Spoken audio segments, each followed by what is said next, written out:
sur la chaîne. Donc comme vous avez pu le voir en titre de cette vidéo, c'est pour la première de la chaîne d'ailleurs, c'est un filtre à questions. Je vais tout simplement répondre à certaines questions que les gens me posent sur mes vidéos YouTube, simplement sur des buggy, donc sur mon buggy Essential et mon buggy diesel ici. Parce que c'est souvent des gens qui veulent construire un buggy à partir de pièces de voiture, mais ils ont souvent des problèmes lors de la construction d'assemblage ou autre, même des pertes d'idées.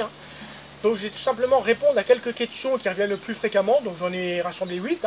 Faut voir que j'ai reçu beaucoup de questions, j'en reçois quasiment une cinquantaine par mois. J'en reviens pas qu'il y ait autant de personnes qui veulent faire des buggy. Mais c'est vraiment pas mal. Donc je vais répondre à 8 questions qui reviennent le plus fréquemment.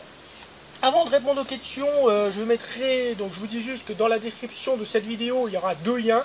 Donc un lien vers la playlist du buggy diesel, donc il y a une dizaine de vidéos dessus que vous pouvez aller voir. Et une dizaine de vidéos sur le buggy, donc j'ai appelé cette playlist nouveau buggy. Donc c'est ce buggy là que j'ai créé au mois de janvier, enfin que j'ai construit au mois de janvier.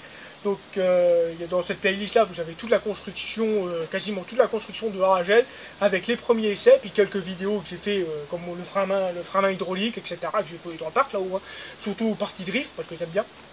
Bon, je suis pas encore au top pour manœuvrer, mais bon, je finis par y arriver. Par contre, les vidéos sur le buggy diesel, ils sont beaucoup plus anciennes, ils datent de l'année dernière quand j'ai commencé à créer ma chaîne, donc la qualité est forcément moins bonne, donc voilà. Mais je referai des vidéos dessus, là j'ai un petit problème avec le sélecteur de vitesse, j'ai arraché tout le dessous, mais ça je vais y revenir parce que c'est aussi justement une question. Donc si vous voulez aller voir ces vidéos, c'est en description, les liens sont dans la description tout simplement. Donc allez. La première des questions que je reçois plus souvent, c'est le radiateur est-il mieux à l'avant ou à l'arrière? Tout simplement l'emplacement du radiateur. Alors je vais vous dire franchement que l'emplacement du radiateur, ça dépend ce que vous faites avec surtout. Si vous faites comme moi avec celui-là dans le champ, vous pouvez le mettre soit à l'avant ou soit latéralement, il ne risque pas d'être cassé. Maintenant si vous allez où il y a des branches en forêt, comme je fais avec celui-là, il vaut mieux le mettre à l'arrière, genre dans cette position-là, il est totalement à l'abri des coups, surtout des branches, parce que si vous le mettez latéralement ou à l'avant, moindre coup il est cassé. Si vous le mettez à l'arrière, forcément ça va mal refroidir, votre moteur il va surchauffer. Donc c'est pour ça que je l'ai mis ici. Comme vous voyez, j'ai branché des fils vers le tableau de bord. Simplement, si le moteur il chauffe, j'actionne le bouton et le ventilo il tourne en permanence. Donc franchement, ça fonctionne très bien. J'ai pas eu de problème de surchauffe avec. Celui-là, le radiateur sur le côté, j'ai choisi cet emplacement-là parce que c'est un court de durite, c'est pas assez de longueur. Je l'aurais quand même, je vous dis franchement, je l'aurais quand même bien mis là à l'avant. Peut-être que je le mettrai, si je trouve des tubes en métal, peut-être que je le mettrai à l'avant d'un coup. C'est vrai que ça sera pas mal. Mais sinon, moi je vous conseille quand même de le mettre comme ça à l'arrière. Comme ça, il est là, si vous n'avez pas de pare-brise, il est carrément dans le vent quand vous avancez. Et là, vous n'avez pas de problème de surchauffe. Et il est à l'abri des coups. Donc, voilà pour cette question. Franchement, c'est très bien à l'arrière.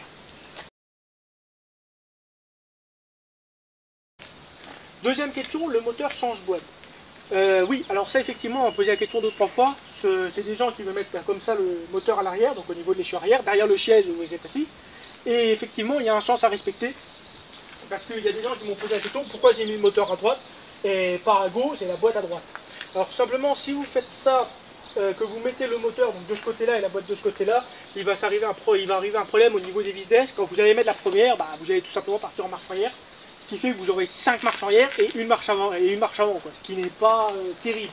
Alors il y a beaucoup de gens qui m'ont dit qui voulaient choisir cette solution-là, tout simplement parce que dans le sens-là, vous avez beaucoup plus de... C'est plus simple pour passer le sélecteur de vitesse, parce que quand vous êtes dans la voiture, vous êtes derrière le moteur, ce qui fait que le manche de vitesse il est ici. Donc vous êtes dans l'axe, vous êtes quasiment comme d'origine, ça va tout seul pour passer le manche. Par contre si vous allez à l'avant pour mettre les vitesses, c'est à l'envers, donc forcément c'est un peu plus compliqué. Ce qui fait que quand moi je mets les vitesses sur ce buggy là, la première au lieu d'être en haut elle est en bas, la deuxième elle est à la place de la première, la quatrième à la place de la troisième, etc. Ça change rien, c'est juste un coup à prendre. Mais effectivement, vaut mieux le mettre dans le change-là, sinon vous allez avoir plus de marche arrière que de marche avant.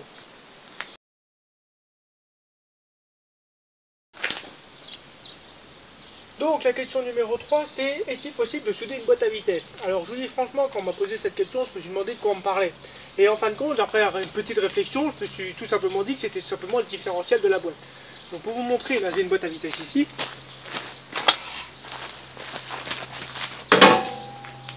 Donc ça c'est une boîte comme on trouve sur tous les véhicules traction, avec un cardan qui sort de chaque côté ici. Et simplement le différentiel il se trouve ici. Donc pour souder un différentiel, c'est assez simple, il suffit de démonter tout le bordel. Et je pense que ça doit être possible de souder le différentiel à l'intérieur en fonction que les deux roues tournent en même temps. Du moins en théorie, je ne l'ai jamais fait, mais ça doit être faisable. Donc il suffit de séparer, d'ouvrir, de démonter tous les boulons, là, séparer le différentiel, et dedans vous avez les scintillites, les planétaires et compagnie. Vous soudez le bordel et normalement vous devriez avoir les deux roues qui tournent. Du moins en théorie. Personnellement, je ne l'ai jamais fait, mais j'essaierai peut-être de faire une vidéo un jour comment souder ça. Donc voilà, donc allez, on passe à la 4e question. Ouais.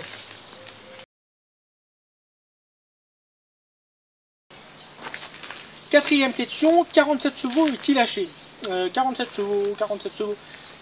Oui, alors oui, effectivement, c'est une bonne question qu'on peut se poser aussi, parce que 47 chevaux, donc c'est ce que j'ai sur ce buggy là. Donc le moteur TU, il fait oui 47 chevaux, mais si vous prenez un petit moteur comme moi j'ai fait, ce qu'il faut privilégier, c'est le poids du buggy. C'est sûr que si vous prenez un moteur de 40 chevaux et vous faites un buggy d'une tonne, forcément le truc ça va être un gros quoi. Là, moi, quand j'ai construit ce buggy-là, j'ai pesé 5 pièces. Donc, simplement, j'ai pris une balance, ça ne pèse personne, hein, et j'ai pesé 5 pièces pour savoir le poids final. Si mes souvenirs sont bons, j'ai marqué ça sur une feuille en hangar. Il fait moins de 350 kg. C'est pour ça que déjà le moteur, il n'est pas lourd. Un moteur boîte, c'est un ensemble, il fait quoi? Il fait 80 kg. Il me semble que je fais moins de 350 kg, ce qui fait que je suis à peine la moitié du poids d'une 205. Donc, même si je peux même démarrer en 3e, hein, je peux mettre la 3e, accélérer à fond, j'ai les deux roues qui patinent à l'arrière. Ce qui fait que, oui, c'est largement assez, en fonction du poids. Après, si vous voulez un truc qui tire énormément, vous pouvez mettre des plus gros moteurs, ou même des V6 ou des V8. C'est vrai qu'un buggy V8, ça serait très intéressant. Peut-être qu'un jour, on en fera un. Ça serait vraiment très intéressant. Une espèce de trike à 3 roues, le gros V8, et puis assis sur la boîte à vitesse, un gros trike. Ça pourrait être pas mal. Donc maintenant, la 5e question. Le passage des vitesses. Oui, alors le passage des vitesses, ça c'est la question qui est revenue le plus souvent. Comment passer le sélecteur de vitesse pour avoir les vitesses correctement dans l'habitacle? Alors là par contre je vais devoir déplacer la caméra. Bon. Donc voilà, donc on se retrouve devant nos vitesses. Donc on va déjà commencer par le buggy là. Donc c'est le buggy avec le moteur de 205 en long. Vu que j'ai mis le moteur dans ce sens-là, ça m'a simplifié pour pouvoir passer les vitesses. Sinon, pour vous montrer comment ça fonctionne, donc j'ai simplement mis une tige en ferraille. Donc c'est une autre rotule, hein, c'est la rotule de la 205 qui va au manche de vitesse. Moi je pense tout simplement servi comme manche. Donc comme vous voyez, là j'ai mis une bride pour pouvoir la fixer. Tout simplement la bride elle me sert à monter et descendre cette tige là. D'origine sur la voiture, ça se fait avec une autre commande qui vient ici. Vous voyez, quand vous poussez, il monte, quand vous tirez, elle descend. Parce que le manche de vitesse d'origine, il est ici de notre côté. Donc au niveau de ma main ici. Donc première, deuxième, etc. Moi je l'ai mis ici. Donc pour mettre mes vitesses, c'est assez simple. Première, deuxième, ensuite là je suis en point mort, troisième, quatrième, et la marche arrière, bon c'est assez vif, hein. La marche arrière il suffit de lever et de pousser. Et là je suis en marche arrière. D'origine tout ça, donc le mouvement de lever et de descendre, ça se fait ici, hein, avec cette barre là. Donc moi, cette partie là était très simple. Maintenant on va aller faire l'autre buggy, c'est ce qui est beaucoup plus compliqué. Donc nous là sur le buggy diesel, donc là nous avons le moteur donc de l'Express, donc un XD avec sa boîte à vitesse, les boîtes qu'on retrouve sur les Clio, les Super 5 et compagnie. Donc en dessous de cette boîte à vitesse, on a une sortie, donc la commande c'est tout simplement une simple rotule qu'on voit, attendez, je sais pas si on la voit très bien, elle est ici, voilà. Donc c'est une simple rotule où moi j'ai fait une fixation, j'ai mis un boulon. Ensuite pour la continuer vers l'habitacle, j'ai pris une tige, un fer à béton je veux dire, que j'ai renforcé sur la longueur, donc qui ressort tout simplement ici, qui rentre dans l'habitacle par l'arrière. Là vous voyez c'est vraiment de la récupération, là j'ai mis un boulon pour la tenir, et qui va à ma commande, donc à mon manche de vitesse de l'Express. Alors d'origine, quand je l'ai fait il y a quelques années, ça marchait très bien, parce que bon, j'avais mis cette barre là, j'avais mis ce petit U là, que j'avais soudé au châssis, j'avais mis une petite bride ici pour pouvoir faire le support, parce que là dedans, entre ces rondelles en plastique, là il y avait une espèce de boule en plastique, qui venait s'appuyer sur cette bride, hein. Ça venait s'appuyer, ce qui fait que je pouvais passer mes vitesses sans problème. Bon, là, à force de s'en servir avec l'usure, la boule en plastique est tombée en morceaux, ce qui fait que là, je peux plus passer les vitesses, quoi. Enfin si, j'ai encore la première et la marche arrière, mais j'ai plus les autres vitesses, ça passe plus. Parce que tout simplement, j'ai plus le bon débattement et j'ai plus l'emplacement, quoi. Mais comme vous voyez, je les avais tous, vous voyez, ça se débattait vachement bien.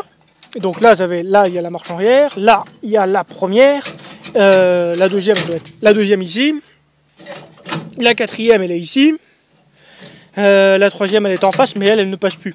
Donc il faut que je change la petite boule qui était ici, qui venait s'appuyer sur cette bride là, et ça fonctionnera. Vous voyez, j'ai même trouvé une grille de vitesse pour mettre aussi, pour aider. Donc ça c'est après. Malheureusement tout ça c'est un peu c'est usé quoi. Comme vous voyez ça a vraiment bien ça a tourné quoi. Hein. Ça a 8 ans maintenant. Donc je vais redémonter ma bride là et puis je vais refaire une boule en fonction de retrouver toutes les vitesses. Donc si vous voulez faire ce genre de truc, il faut prendre le temps de le faire. Hein. Ça se fait pas en 5 minutes. C'est assez compliqué pour passer la trinquerie de vitesse. Hein. Franchement je vais vous le dire. C'est vraiment assez compliqué. Donc voilà. Donc on va passer maintenant à la 6e question.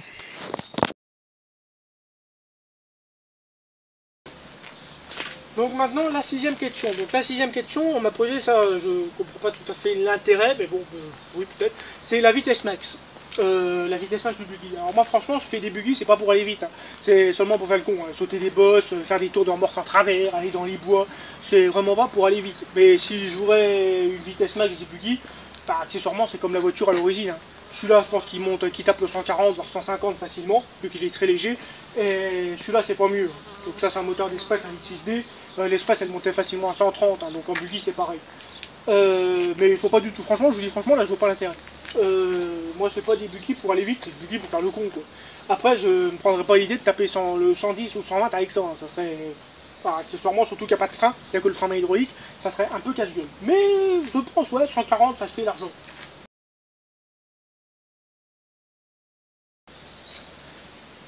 La 7e question, le prix. Le prix de revient. Le prix de revient. Ah oui, ça c'est une bonne question aussi. Le prix, combien ça m'a coûté? Cette question-là est aussi pas mal venue. Alors moi, il faut savoir que je fais les buggy, c'est quasiment qu'avec de la pièce de récupération. Comme les pièces de voiture, les voitures, je les ai gratuits. Hein. Je les récupère gratuits sur les sites d'annonces, hein, comme Le Bon Coin ou sur Facebook. Donc je récupère ça gratuit, je fais des buggy. La ferraille, c'est pareil, quasiment. C'est que de la ferraille gratuite, que de la ferraille de récupération. Comme là, vous voyez le haut des amortisseurs, c'est des petits IP, c'est des petits U, des petits IPM, je veux dire. Les machins ils sont rouillés mais ils font très bien l'affaire. Qu'est-ce que je peux vous dire d'autre en récupération? Ça c'est de la ferraille, ce sont tout simplement des piquets de parc de grillage, hein, pareil sur les côtés. Celui-là c'est pareil, c'est que de la ferraille de récupération. Hein. J'ai vraiment pas acheté, la seule ferraille neuve que j'ai acheté, c'est celui-là, c'est les barres les barres du châssis. C'était m'était revenu à 80 € je crois les 15 mètres, hein, c'est sûrement un truc comme ça. 80 € les 15 mètres, donc si je dirais un prix, ça serait ouais 100 € par buggy. Peut-être 150 €, allez, grand max. En fonction de ce que vous voulez faire, bien sûr. Puisque vous faites un truc, puisque vous voulez que votre machin il soit important, on va dire, puisque ça vous coûte cher. Mais je dirais qu'il faut faire un engin comme ça, ouais, 150 €. Si vous vous débrouillez à trouver les pièces gratuitement, hein, comme moi.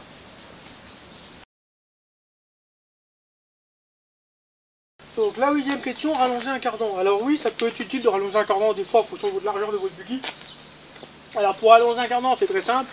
Vous suffit de le couper en deux et puis vous soudez un tube dessus. Donc je vais vous montrer sur celui-là.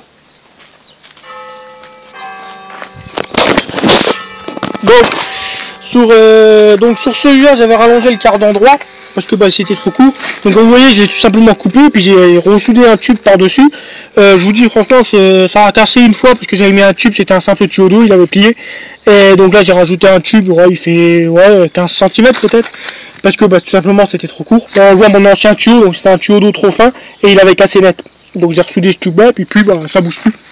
Donc c'est assez simple de souder un cardan, il suffit de souder un tube par-dessus. Donc voilà. Donc attendez, je vous remets la caméra là-haut. Bon, donc voilà pour nos 8 questions. Donc j'ai essayé d'y répondre du mieux que je pouvais, j'espère que ça vous ira. Maintenant, si vous avez d'autres questions, n'hésitez pas à me contacter. Contactez-moi plutôt sur ma page Facebook, pas sur YouTube, parce que des fois, je ne reçois pas les notifications, ce qui fait que je ne vois pas vos commentaires. Donc, il peut arriver que je ne réponds pas, tout simplement parce que je ne vois pas le machin. Donc, contactez-moi plutôt via Facebook. Là, au moins, je suis quasiment sûr d'avoir vos messages. Donc, voilà. Donc, ça sera tout pour cette petite vidéo. Si cette vidéo vous a plu, n'hésitez pas à mettre un pouce bleu, à partager et à vous abonner. Et on se dit à bientôt pour une nouvelle vidéo. Salut les amis!